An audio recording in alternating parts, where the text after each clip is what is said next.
Hey everybody, welcome into the Arena Fantasy Discussion Portal. I'm your host, Expat, along with my co-host, Burley. Burley, how you doing, man? Doing good. How are you, Expat?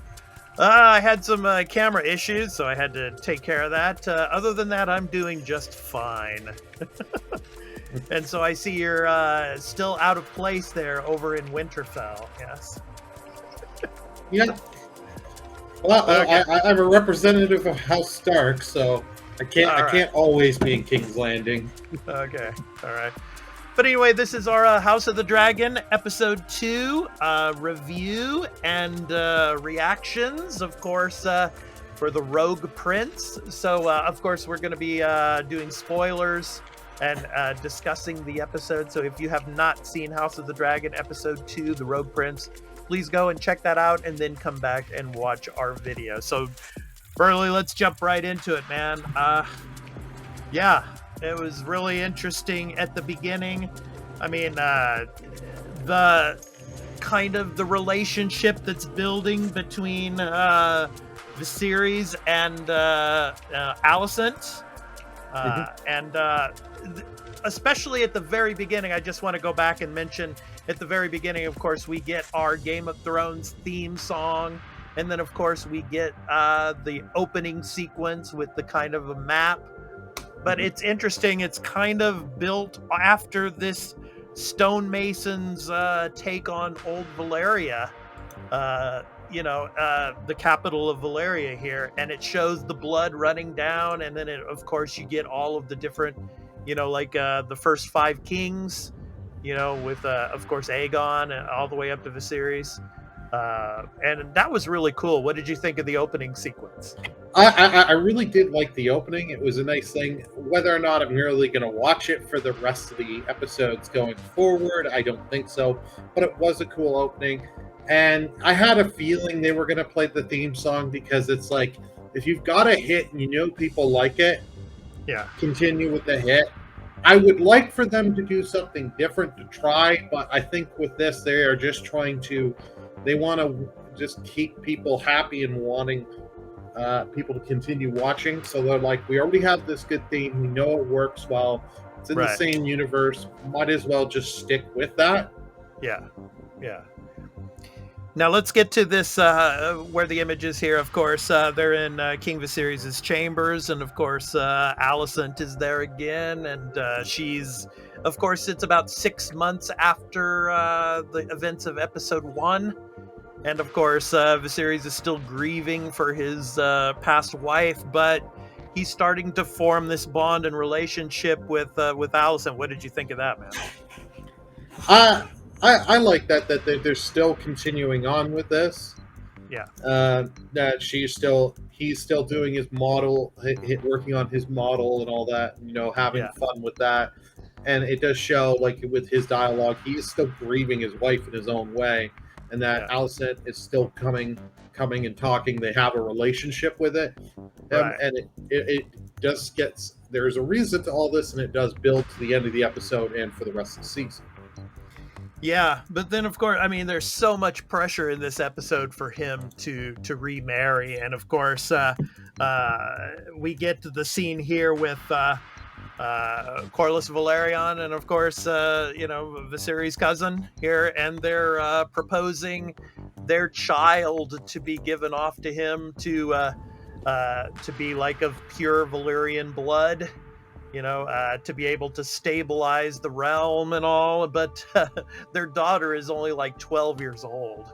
So what did you think of that part, man? Yeah, well, the episode begins with the whole crab feeder. There's this crab feeder. We're going to talk about that later. Yeah, but the crab feeder. Yeah. So he was not happy with his decision there. So he's like, okay, you know what? He meets with them after and says, sorry for my outburst during the small council. That wasn't right and all this. Yeah. So he's trying to, use this and be like, well, you need to pick an heir. It's time. Like, pick a wife. Right. You need to remarry. Right. And so he's like, well, my wife, she's part Targaryen, Valyrian blood. So it's the perfect match. And then he's like, go talk with her. Go stroll through the garden. and she's 12, and it's like he's like a giant, and she's so tiny compared to him. It's like, oh my god! Like, I know this is how things like back in the feudal society. Yeah. Yeah, it's That's like how the things went, but it's like, it, that is still so freaking creepy. yeah, but it's funny. It's like, so what did your mother tell you? And then she's like, that I don't have to bed you until I'm 14, and she's like 12 years old. It's like, yeah. You're And just wait. Part of me would have just found this funny, but I know they can't do it. Would have been yeah. out of the bushes after she says that. Chris Hansen jumps out. Yes, I mean, you can tell though, Viserys, man, he's just like, I'm not having this, man. God, she's just a kid, man. Yeah. Just a kid, yeah. And then obviously, of course, we had crabs, like at the very beginning, right? You see the crabs on the beach, and they're like gnawing on legs and on arms and everything else. But this is the part that really grossed me out, Burley, and I know it probably grossed you out too. Uh, Viserys is in his room, and the Maester is in there, and they take the wrapping off of his finger because obviously he had cut his finger in the first episode when he was sitting on the Iron Throne there, yelling and screaming at Daemon, right? And apparently Mhm. that must have gotten infected and everything. And so the Maesters like open up this jar, and there's just a bunch of maggots, man. Just a bunch of maggots there. I had to show that image, yeah. But Yeah. I have to admit though, this is a treatment that is still used today, and it is an effective treatment in parts of the world. They still use maggots to eat rotted flesh and bacteria. Yeah, so and he sticks his hand in it. Of course, they put all those maggots on his hand and everything as he's like talking about the succession and of course getting remarried and everything. Yeah, so and then I want to get to the scene with Rhaenyra as he sees Viserys walking with the girl, of course, Rhaena Valaryon in the courtyard there, and as she's walking away, then of course, Corlys Velaryon's wife is sitting there, and she just lays it all out to her, basically about that this is the way things are. The men in Westeros would burn the whole land down before they would see a woman on the Iron Throne. What did you think of that part? Yeah, I like that, and it is true, and it is keeping with the lore. That Yeah. and she even says, "I hate seeing this. I really hate seeing this." My Yeah. daughter, that's 12, going with this like 40-year-old dude or whatever his age is, Yeah. to continue the bloodline and all that, and that they won't accept a woman leader because she's like, if they would, I would be leading. Yeah, and it's interesting. And it's interesting how Rhaenyra, she says, "I'll create a new order," and it's like that struck me of Dany right there, Daenerys. Oh, yeah. It's like, I'm gonna break the wheel. I'm gonna create a new order. Well, we saw how that went, of course, and and how this is gonna go. But yeah, and then of course we get the part with Sir Criston Cole. Of course, being selected for the King's Guard and everything, and it's like, Rhaenyra, Rhaenyra's in the room pouring the drinks, obviously, and she's talking with Corlys about what's going on at the Stepstones, and she's basically like, hey, let's send a dragon rider over there. Let's send a Targaryen over there and show them dragon riders. Yeah, that we mean business. And Corlys is like, hey, at least somebody here's got a plan. But then, obviously, prick Otto Hightower, is and of course Viserys is like, she can do something else right now. It's like, we're not going to listen to her. So go and pick the new King's Guard. Yeah. And so obviously she goes off, and if she has to stand on this little pedestal, obviously, because she's so short, and she, like, as soon as she sees Sir Criston there, she's like, okay, do you have battle experience? Yes. None of the others have battle experience. Okay. Sir Criston Cole, I pick him. And I love it that when she picks him, Otto Hightower's like, you know what, you shouldn't. These two other people that, we have connections and, be helpful because it's the whole political game. And she's like, she's not for it. And no offense, she hates Otto. You can tell during the whole thing because it's like last episode, Sarah sets up, you're my heir and all that. Yeah. And in this episode, it shows, no, you're not really my heir. Right. You're just a wine girl there. We're having you in here just to appease your father while all the other houses are playing their game to vie for the power. Yeah. Yeah. So let us know in the comments what you think about Sir Criston Cole and Rhaenyra picking him in this scene. So I want to go on to, of course, my favorite part of the episode, Burley, obviously on Dragonstone. Good old Daemon. He's got the dragon egg. He stole the dragon egg that was supposed to be in the crib of, the baby that died with Rhaenyra's mother, and and he's got his girlfriend there with him, obviously, and Otto Hightower tells Viserys, "No, you can't go. It's too dangerous, Your Grace. I'll go."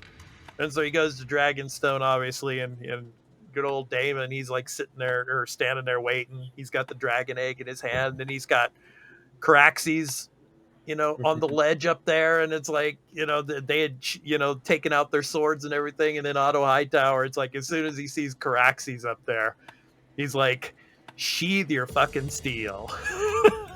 Well, they had to, because no offense, even if you could get even kind of close to Daemon, the Dragonfire, you're dead. No matter what. And Otto, that's right. As much as Otto wants to prove himself, because he's using this, he's also using this because he's got his daughter, using his daughter as leverage to get with the king.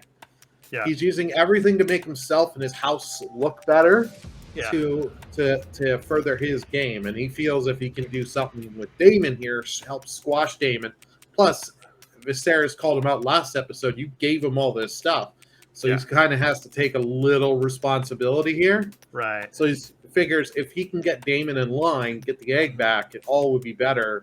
I kind of would have liked that Viserys. It would have been interesting to see Viserys go out there and deal with his brother. But I kind of like here that we get Otto tries, fails, and it looks like they're going to get nowhere. And then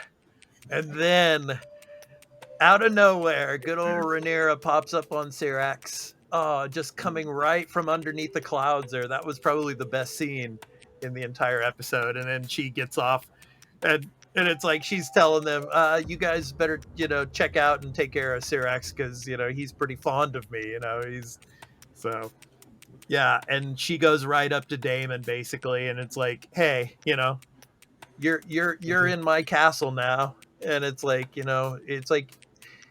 let's if you want to be heir again, you're gonna have to kill me right here and now. So just get on with it and get it over with. I mean, she had guts to do that, and it's like Daemon's kind of like smiling at her. And before that, it's funny. It's like the little conversation with Sir Criston Cole there. He like calls him Crispin. Crispin Cole, and it's like, oh, I'm sorry, my apologies. Okay, Criston. And he's like, oh, and then Criston Cole's like, oh, you must remember how I put you on your back during the tournament. And then I love that. And Damon's like, oh yeah, that's great, nice. So she calls him out on his shit, and then it's like, oh, you're gonna take her, and she's pregnant, really? Yeah. And it's like, no, she's not. I'm doing this for attention. Yeah. Like this I don't like really get from Daemon. Like this plan makes no sense to me, to him. Yeah. Like I get stealing the egg, but to relinquish it so easily. Yeah. And you know what I mean? Like this is just what were you hoping? Your brother stormed down, go do a tantrum, and what? Like you'd be like, fine, you take it. I'm done. He wasn't expecting her to come. I think, and when she got in his face, she called his bluff, and it's like, he wasn't going to kill her, obviously, and so, it's like he was done, and so he just turns around and then throws the egg back to Rhaenyra and walks away, and goes back to the castle. Yeah. So anyway, But as we go on, obviously, we find out, of course, that Viserys, he is chosen, who he is going to marry, and obviously he's going to choose Alicent Hightower. But I have to say one thing about Alicent, though. What is it with her picking her fingernails and making them bleed? It's really weird. I mean, she's kind of like, I don't know if it's like a Tourette syndrome type of thing, or if it's just like a nervous type of, kind of a habit that she has. But even her father was like trying to tell her, stop that, stop, destroying yourself. Yeah. It's got to do something with with just something with her mother. It has to be something like that, or just like how she deals with all the pressure and stuff. Because like she can play innocent all she wants. I think she knows she's being used by her father. Yeah. I really like. Yeah. Her father can't settle it up, and like the only way he could like do it anymore is basically be like, okay, when you go in the king's chamber, go ride him. Yeah. Well, I think it was a kind gesture of her, and I think that was, I think the icing on the cake when it came to Viserys' decision, when she gave him when he earlier in the episode when he dropped the dragon, the stone piece of the dragon that went onto the stonemasons' blocks of old Valyria. She had it reforged by the stonemasons and then brought it back to him and gave it to him kind of as a gift in a sense. And I think that was, one of the things that kind of, turned his decision in a sense. But yeah, as we get to the end of the episode, boy, oh boy, when of course Viserys makes a decision and tells them, oh man, Corlys, I feel sorry for him, but he was pissed. I mean, good old Corlys, man. He's like, this is an outrage, and and even Rhaenyra, when she heard it, I mean, she didn't even know. And then she storms out of the room, obviously. So what do you think of that part, man? Yeah. It was her best. Like, it's her best friend. And, like, I do like the moment he had with Rhaenyra early in the episode. Like, talking, he's like, and we've lost the warmth with your mother gone. And he's like, I don't really want to remarry because no one's going to could really take her place, but I have to. This society makes me. Yeah. So I have to because I am king. Yeah. And she gives him the okay, but she doesn't know that he's going to go. She's thinking he's going to go for like the little 12-year-old, thinking like I don't like that, but it's like I'd rather that than be my best friend.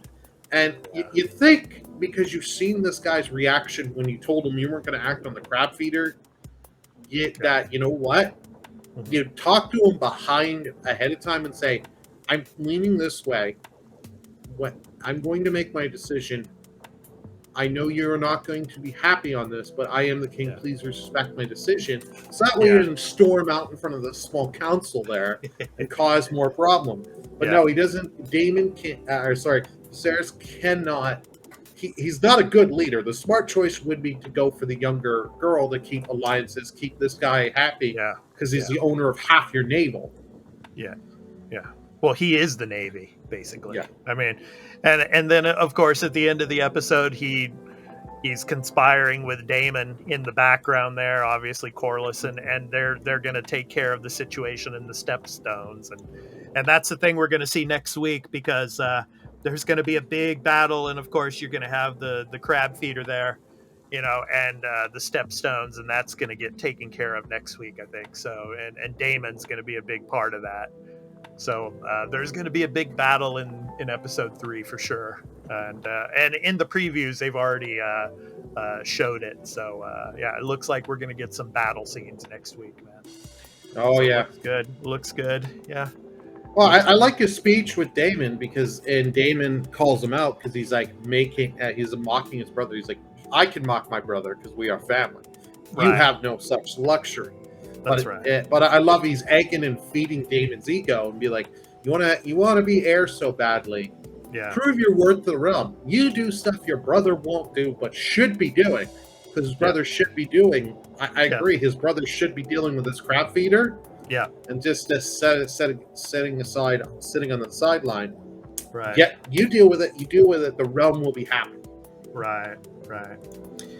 So let us know in the comments what you thought of episode 2. I mean, so what did you think, Burley, overall, episode 2? I thought it was really good. It was another great episode. Really looking forward to episode 3 next week. Yeah. What do you think? Yeah, I really enjoyed this. I've seen the preview for 3. Really cannot wait for episode 3. The show's got me hooked. It's going to be good, yep. So if you enjoyed our video, please be sure to hit that like and the subscribe and the notification bell for when we drop another episode. Of course, we're doing the House of the Dragon episodes each and every week after they air. So yeah, and of course for all of our other content here. So yeah, we hope to catch you in those, of course. You know, and leave some comments for us, and so we could respond to you. So thank you so much for all of your support. We really appreciate it.